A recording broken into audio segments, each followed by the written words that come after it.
Okay, so this video is a sample, another one from Jeremy, a good friend from high school.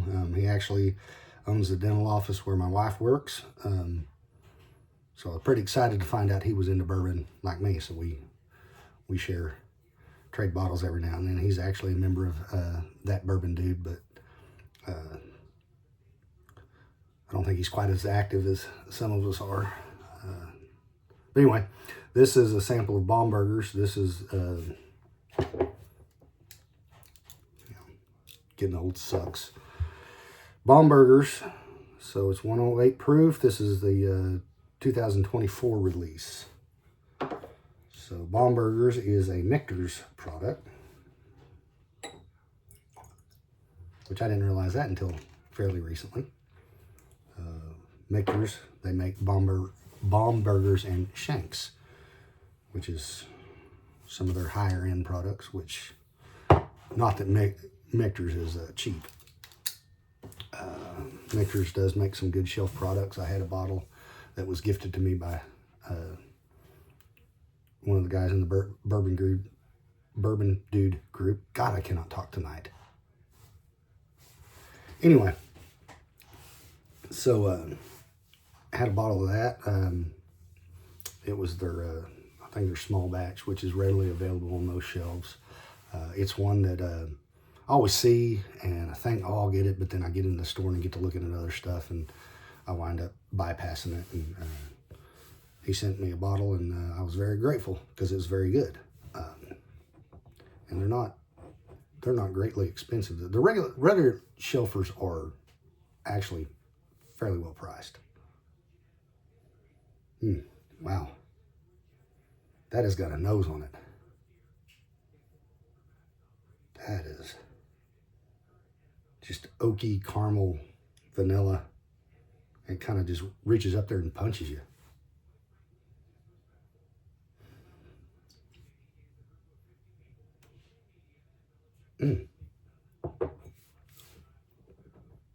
Trying to think what I want to call that. That's, I mean, because like it's good bourbon, so obviously you're going to get vanilla, oak, and caramel. That's how strong and which one of those is more prevalent will vary.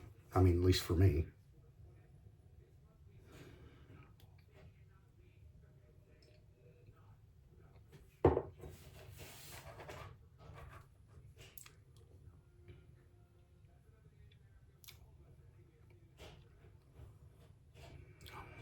Wow. There's a fruitiness to it. I don't quite want to say like Fig Newtons, but it's kind of, that's the closest thing that come to my mind, because it's not, I hate whenever people say dark fruit or stone fruit, like, because there's a lot of different fruits that don't taste like anything like each other that fall into those categories.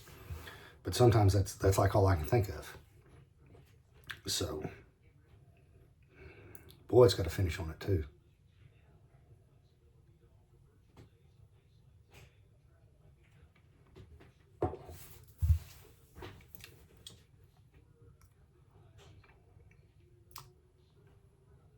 Man,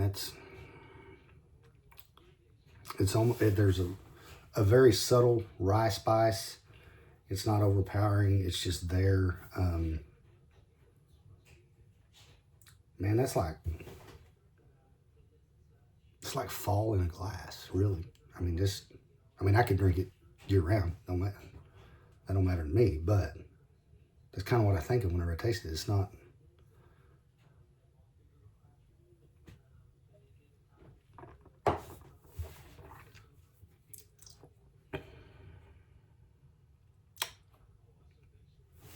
after a couple sips, that I think the vanilla becomes more prominent. The oak is just there. There's, like I said, there's a spicy fruitiness that I can't quite put my finger on. But man, that's a solid pour. And I know that like SRP on these are, I want to say somewhere around 120. I may be wrong. I may be high or low on that one by a little bit.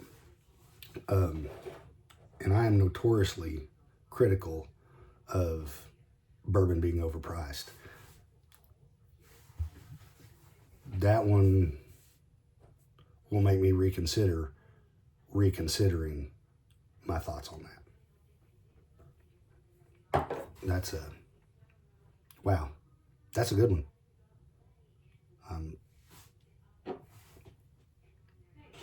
Like anymore, I'm at the point where I try good bourbons, and some are, you have good, gooder, and more gooder, and then some blow your mind. Just every now and then one, and that one kind of really stands out there.